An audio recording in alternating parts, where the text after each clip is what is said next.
सिंधू नदी ते बंगालचा उपसागर, तंजावर ते पेशावर इथपर्यंत हिंदवी स्वराज्य स्थापनेचे छत्रपती शिवाजी महाराजांचे स्वप्न होते, असे प्रतिपादन ज्येष्ठ शिवव्याख्याते व शिवसेना उपनेते प्राध्यापक बानगुडे पाटील यांनी नारायणगाव येथे व्यक्त केले. राजे शिवछत्रपती प्रतिष्ठान यांनी शिवजयंतीनिमित्त आयोजित केलेल्या शिवव्याख्यानात प्राध्यापक बानगुडे पाटील बोलत होते. या प्रसंगी माजी आमदार शरद सोनवणे, जिल्हा परिषद सदस्या आशाताई बुचके, विघ्नहर सहकारी साखर कारखान्याचे चेअरमन सत्यशील शेरकर, माजी जिल्हा परिषद सदस्य मंगलदास बांदल, शिवसेना जुन्नर तालुका प्रमुख माऊली खंडागळे, विविध कार्यकारी सहकारी सोसायटीचे चेअरमन संतोष नाना खैरे, व्हाईस चेअरमन किरण वाजगे, सहाय्यक पोलीस निरीक्षक पृथ्वीराज ताटे, ओतूरचे सहाय्यक पोलीस निरीक्षक सचिन कांडगे, धर्मेंद्र खांडरे, तंटामुक्त समितीचे अध्यक्ष ज्ञानेश्वर आवटी, विकास तोडकरी, माजी उपसरपंच संतोष वाजगे, संतोष दांगट, ग्रामपंचायत सदस्य तसेच राजे शिवछत्रपती प्रतिष्ठानचे पदाधिकारी आदी मान्यवर यावेळी उपस्थित होते. या सोहळ्यानिमित्त विविध सांस्कृतिक कार्यक्रम आयोजित करण्यात आले होते. त्यामध्ये बाल शिवव्याख्याती अबोली कोराळे हिचे शिवव्याख्यान, श्री गणेश पूजन व छत्रपती शिवाजी महाराजांचे पूजन व शिव आरती मान्यवरांच्या हस्ते करण्यात आली. प्रतिष्ठानचे कार्याध्यक्ष स्वर्गीय अनिल खैरे यांचे प्रतिमा पूजन मान्यवरांच्या हस्ते करून त्यांना श्रद्धांजली वाहण्यात आली. अल्फा डान्स अकादमीच्या वतीने सुरतेची लूट शौर्यगाथा छत्रपतींची हा कार्यक्रम सादर करण्यात आला. यावेळी माजी आमदार शरद सोनवणे, आशाताई बुचके, मंगलदास बांदल, सत्यशील शेरकर, माऊली खंडागळे, संतोष नाना खैरे यांनी मनोगत व्यक्त केले. या प्रसंगी विविध क्षेत्रात उल्लेखनीय कामगिरी करणारे राहुल बनकर, मंगेश कोल्हे, विवेक वायकर, सुदीप कसाबे, श्वेता वाघ, अंकिता बोराडे, नवनियुक्त न्यायाधीश तट्टू, सर्पमैत्रीण नागेश्वरी केदार या मान्यवरांचा विशेष सन्मान करण्यात आला. शिवजयंतीचे औचित्य साधून रक्तदान शिबिर कार्यक्रमाचे आयोजन करण्यात आले होते. यामध्ये 125 रक्तदात्यांनी रक्तदान केले. तसेच रांगोळी स्पर्धा व बुद्धिबळ स्पर्धा देखील आयोजित करण्यात आली होती.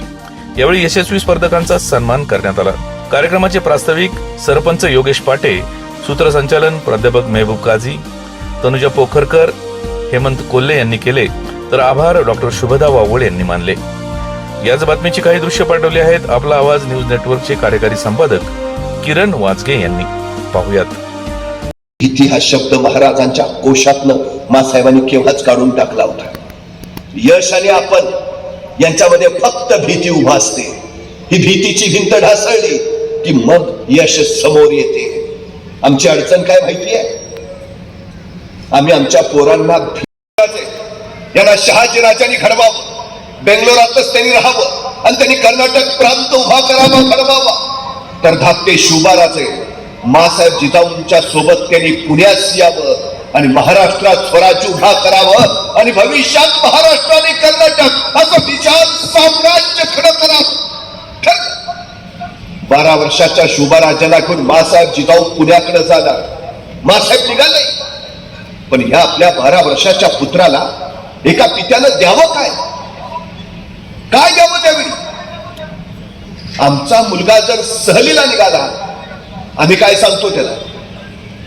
आई काय सांगते? मधल्या सीटवर बस. का? नाही, पुढनं कोणी ठोकलंय तरी तू सुरक्षित, मागनं कोणी धडकलं तरी तू सुरक्षित, तू जगला पाहिजे. आमचं लक्ष मुलगा जगवण्याकडे. आम्ही संकटांशी भिडायला, वादळाशी झुंजायला त्याला सांगतो, शिकवतो. शहाजीराजे आपल्या पुत्राला दिलं का? एक स्वप्न दिलं, ध्येय दिलं, महत्वाकांक्षा दिली. केवढा विश्वास आहे पुत्रावर. शहाजीराजांनी स्वतः तयार केलेली संस्कृत मधली मुद्रा त्याने आपल्या 12 वर्षाच्या पुत्राला दिली. काय लिहिलं होतं मुद्रेत? प्रतिपत्त चंद्रलेखे वर्देष्णू विश्ववंदिता शहसुनो शिवसैषा मुद्रा भद्राय राजते. एक पिता काय सांगतोय आपल्या पुत्राला? 40,000 फौजनिशी, महाराजांची फौज 7,500. मग महाराज काय तेवढे असं म्हटले का? नाही, त्यांची 40,000 आहे, आपली 7,500च आहे. डिपॉझिट पण राहणार नाही. कशाला अर्ज करा? सोडून दिला महाराजांनी प्रयोग. अफजल खानाबरोबर लढायलाच नको म्हणाले. काय केलं महाराजांनी? पर्याय निर्माण केला. पर्याय निर्माण केला. त्याचे 40,000, आपले 7,500. आपले वाढवता येतात का? नाही. होती नव्हती तेवढी सगळी गोळा करून आणल्या. ह्याच्यापेक्षा आपलं सैन्य वाढूच शकत नाही, तानाजींनी स्पष्ट सांगितलं. मग आपलं सैन्यच वाढवू शकत नाही. आता महाराज म्हणले, ठीक आहे, आपलं सैन्य वाढवता येत नाही ना, ठीक आहे, खानाचं कमी करा. काय पर्याय काढला? खानाचं कमी करा. आपलं वाढवता येत नाही ठीक आहे, खानाचं कमी करा. परमेश्वर ज्यावेळी एक दार बंद करतो त्यावेळी तो आपल्यासाठी इतर 10 दारं उघडी करून ठेवत असतो. शोध घ्यायला सांगा फक्त. महाराजांच्या यशाचं सगळ्यात महत्वाचं कारण आहे, महाराजांनी पर्याय निर्माण केले. पर्याय. महाराज थांबले नाही, मागे फिरले नाही, रणांगण सोडलं नाही, अजिबात नाही. नाही वाढवता येत नाही ठीक आहे, त्यांचं कमी करा. मी नेहमी एक गोष्ट सांगतो, त्यामुळे दादाची उणीव ही कार्यक्रमाला जरी जाणवली नसती तरी प्रत्येक कार्यकर्त्याला मात्र ती जाणवल्याशिवाय राहणार.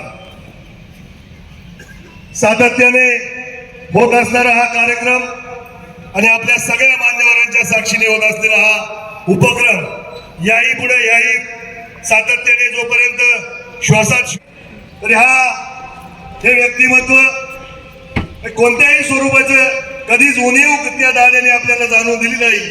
आणि त्या निमित्ताने खरं तर आजची सकाळची रॅली असेल, मला वाटतं आजच्या 15 वर्षाच्या काळातली सगळ्यात मोठी रॅली आज या वर्षी झाली. ती त्याला निश्चित स्वरूपात त्याला अंधार होत चाललाय, पुन्हा दिवा पाहिजे आणि हिंदुस्थानाच्या मातीला पुन्हा एकदा छत्रपती शिवरायांसारखा शावा पाहिजे, राजा पाहिजे. या लोकनियुक्त सरपंच बाबूरावजी पाटे आजच्या या विशेष कार्यक्रमासाठी दरवर्षीप्रमाणे सातत्याने व्यासपीठावर आपल्या सर्वांचे नेते, शिवव्याख्याते,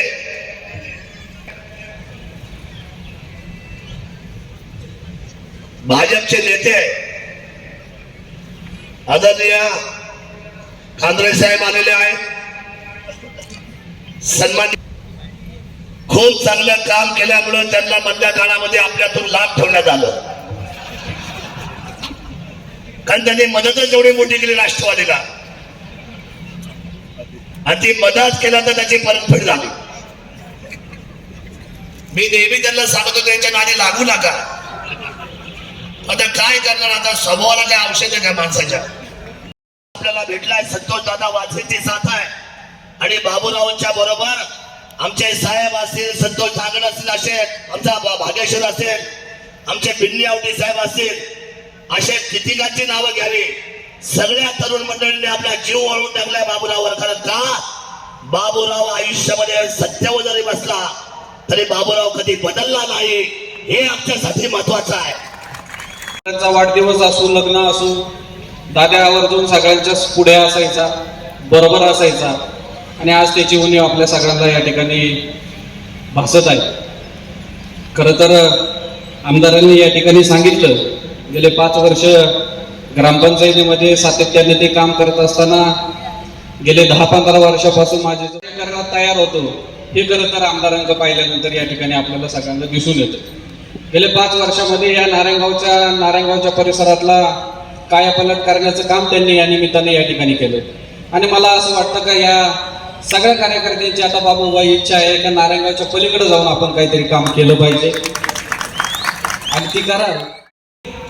आणि समाजाला दिशा देणारी तिथीची शिवजयंती आणि ह्या शिवजयंतीला खऱ्या अर्थाने एक वेगळं महत्त्व प्राप्त करून ज्यांनी दिलं ते म्हणजे ज्यांच्यामुळे या शिवजयंतीचा आलेख उंचावतो ते नितीन पानगुडे पाटील साहेब. खरोखरच त्यांचं कौतुक करावं तितकं कमी आहे, त्याच्यावर प्रेम आहे. त्यामुळे ते फाईट करणार आहे म्हणून मी जादा वेळ घेणार नाहीये. या ठिकाणी आमचे खांडे साहेब आलेले आहेत कारण उद्या पक्षाची मीटिंग आहे. त्याचबरोबर या ठिकाणी संतोष ताना उपस्थित असलेले. जी 5 वर्ष गेली त्या 5 वर्षामध्ये आम्ही सांगितलं होतं सर की ज्या दिवशी आम्हाला सत्ता मिळेल, नारायणगाव जेव्हा या ठिकाणी नारायणगावकर आमच्या ताब्यात येतील त्यावेळेला या ठिकाणी रामराज्य आणल्याशिवाय राहणार नाही. आणि कारण आपण नेहमी दरवर्षी शिवजयंतीला आलात की जे सांगतात ते आम्ही आत्मसात करून कृतीत उतरवण्याचं काम करतो आणि ते प्रामाणिक प्रयत्न या ठिकाणी करण्याचं काम केलं गेलं.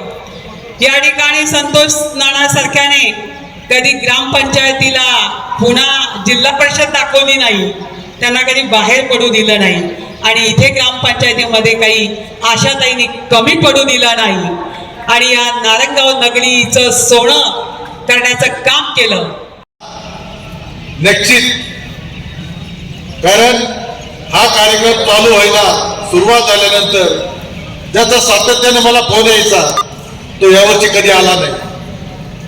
कारण तुम्ही कुठपर्यंत आहात, तुम्ही कुठं राहात हा सांगणारा आणि आज आपल्यामध्ये नाही, त्याचं दुःख खरे आता